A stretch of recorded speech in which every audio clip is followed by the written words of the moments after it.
Hello and welcome back to another Monster Monday, a series where I draw a creature from D&D based on one of your suggestions, and I talk about its lore and its history and what it's like to fight in-game. Today's suggestion comes in from Gaming Night on YouTube, and I wasn't sure if I wanted to do this one or not, because although I love Dark Elves, I've suggested the Dark Elves, although I do love Dark Elves, I know that they'll feature really heavily in Mordenkainen's Tome of Foes. As of the time of recording this, it's not come out yet. It's March 2018. There's been a lot of talk about how much they're going to feature in Mordenkainen's Tome of Foes.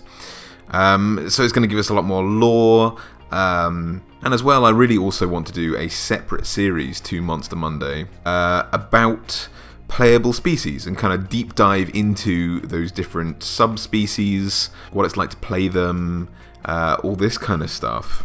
So I wasn't sure whether I should hold off talking about the Drow until I start that series, until I've had a look at that book, or if I should do it now. So let me know if you'd like to see a series about each playable species in the comments section below, because if you'd be interested in seeing that, I'd definitely be interested in doing one. But I figure that there's a lot of lore to go on already when it comes to the Drow, and I'm itching to draw some elves, so you know what, let's just get started anyway. So although we've had a very Norse episode last time with frost giants, we need to go straight back to Norse mythology to talk about the Dark Elves. In Norse mythology, where they originated, they were known as the Svartalfar, literally black elves. Svart still means black in a lot of languages, mostly German. I know Schwarz means black in German. And they lived in a place called Svartalfheim, literally Dark Elf Home, which I first read in some comics, some of my dad's old 60s and 70s Thor comics. And I thought that name was just like laziness on the part of Marvel writers back in the day or something like that. But that's genuinely the name that the Norse gave to the realm of the Dark Elves. The Vikings were obviously very pragmatic and literal people as well. So the Norse Svartalfar are also synonymous with another species of Dark Elf called the Dokkalfar, D-O-K-O has an umlaut, D-O-K-K-A-L-F-A-R, Dok meaning dark, but are also sometimes called the Myrkalfar, M-Y-R-K-A-L-F-A-R, meaning murky, dusty, dirty, things like that. So Murk Elves, Dark Elves, Shadow Elves, all this kind of stuff. And that's because one other species held that same name for Dark Elf, and they were none other than the Dwarves, tunnelers and smiths, in their murky and smoky forges. So yes, elves and dwarves were once one people in Norse mythology. Not to say that they grew apart, they just had the same name, they were the same creature. Although that said, it's only the Dark Elves and the dwarves that were the same creature. The Jossalfar, the light elves, were a totally different thing, but we'll cover them when I talk more about other types of elves, I think. So the Dark Elves have actually gone by a lot of names in fantasy media and stories like that ever since Norse mythology. Tolkien popularised them. He's a massive fan of Norse and Saxon history, and he put a near-identical mythos into his stories from the original sort of Viking legends, calling his Dark Elves the Moriquendi. Moriquendi? M-O-R-I-Q-U-E-N-D-I. Moriquendi, I think. Since then, the Dark Elves have been called the Dunmer in the Elder Scrolls series, the Daruchi in the world of Warhammer, Age of Sigmar, and so on, and the Kaldorai, the Shaldorai, or the Rendorai in the many different worlds of Warcraft. But they are perhaps most notably known as the Drow in Dungeons & Dragons. And the word Drow was invented by Gary Gygax, derived from the nation in which I now live. I'm getting prouder and prouder of Scotland every time I do one of these Monster Mondays, because I learned that they are responsible for a lot of fantasy stuff for the invention of the word Drow.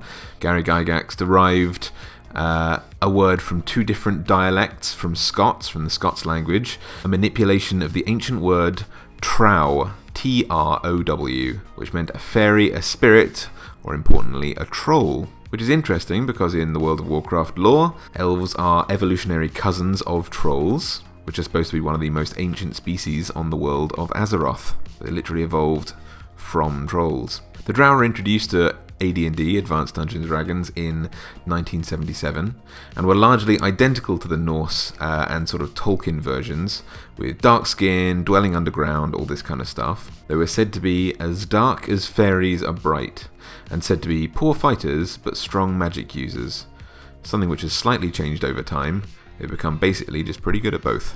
Since then, they've taken on a life of their own and become enormously popular, finding their way into being playable species, despite their naturally evil alignment. And being a playable species is always a subject which causes some controversy between players and DMs. I don't know about you, but this has come up an awful lot, in my experience at least. And that's because, as a part of their culture, their heritage, and their religion, they are naturally evilly aligned. They are sadists. They relish in other creatures' suffering. It's really hard to have a creature that should be evilly aligned in a party full of good players. It's not impossible, but it's difficult. Although there is one notable exception, written about in many D&D books. Drizzt, the Dark Elf, is a bit of a good guy. So, although he's supposed to be the one exception, maybe there were two. Maybe that's why you can have Dark Elves in your party.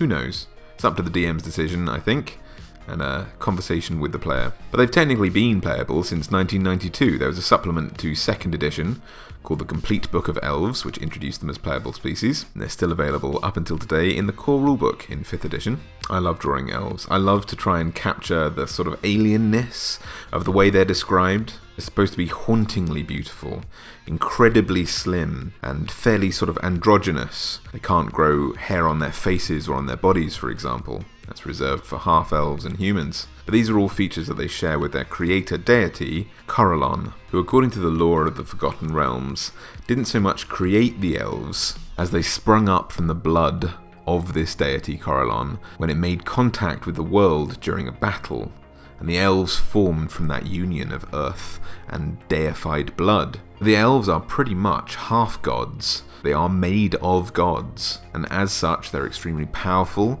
they live very long lives, and they don't really age past maturity, which for them is about 100 years old. Now, Corellon is referred to as the creator and protector of the elves in D&D, but the elves don't really feel that connected to their creator. Corellon had no intention to make the elves, and had no idea or desire to guide them, basically. So the elves became naturally inquisitive and chaotic. They didn't have a kind of guidance system, so they explored. They kind of felt out what seemed right, made their own moral codes, separate from their distant god. But in this naturally chaoticness, some strayed into malevolence and vicious practices without any deity sort of watching over them and telling them what they should and shouldn't do. And eventually, this caused a massive rift between the kind of good elves, those that instinctively followed a moral path, and those malicious ones, these kind of evil ones, that were eventually forced underground and abandoned by the remainder of their deity pantheon, aside from one, the spider queen, Lolth. Lolth is the mother of spiders, and of lusts, and torturers, and she encourages infighting, agony, and slavery. She's a fan of culling the weak, and growing complacency to the point whereby it causes someone to seek power, to cause change. But despite all of these negative traits, she was the only god to look after the Drow when they were abandoned and forced underground. So when they were banished, they threw themselves into their worship of her, and she became quite a maternal figure to them. Under her guidance, their society became wicked and cruel, but also decadent and lavish. Imagine if you're living in a sort of subterranean Game of Thrones, and your god is Cersei Lannister. That's the sort of life that the Drow live. Shunning the light, the Drow were eventually transformed by their new lives, taking on skin tones of pitch, of grey, blues and purples, sometimes even a kind of smoky ashen white. And they adapted to the darkness. Their eyes became opaque orbs of red or black, pink or white, and it afforded them crystal clear vision in the dark, but left them underprepared for matters of the light. In-game this manifests as superior dark vision, giving them crystal clear vision up to 120 feet in darkness, but an enormous sunlight sensitivity that means that they have disadvantage on all visual tasks, like rolling to hit in combat or perception checks and so on, if they or their target are in direct light. Just the opposite of how we see, basically. I don't really imagine this as vampiric. I don't think it kind of hurts them to look into the light. I just think that they are not prepared for it and can't really see into it. Whereas we see pitch blackness in shadow, they probably just see a blanket of white and can't really discern shapes through it. However you like to play it, they can't see in the light. Inspired by their worship of Lolth, the Drow live in a matriarchy, with the highest in their social status belonging to those in their opulent, massive underground cities, those with noble blood tied to a noble family, and of course they have to be female. They're often trained from birth to become priestesses of Lolth if they meet all of these requirements. The most potent of these priestesses are known as matron mothers, who rule the Drow and also their affiliated political families. Now, almost all Drow are so familiar with magic that they can just cast spells like darkness or fairy fire, but their priestesses have access to some pretty impressive 5th level spells and so on. Few of their males can as well, but they are definitely kept separate from the priestesses. Priestesses are seen as a very noble path, the right path basically, and males who show magical aptitude above the average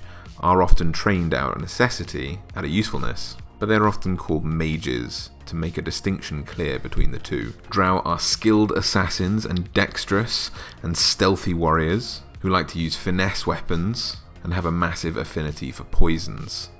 If you choose to play a Drow, you gain both their magical aptitude and their ability with weapons. In terms of magical aptitude, you learn spells like Dancing Lights and Fairy Fire. Once you reach 5th level, you can learn Darkness as well. You're also trained with this affinity with their kind of assassin's weapons. You gain proficiency in rapiers, crossbows, and short swords, and these weapons have real cultural significance to the Drow. They train with these weapons from birth, basically, if they know that they're going to be militarized. Most of the males fall into this category.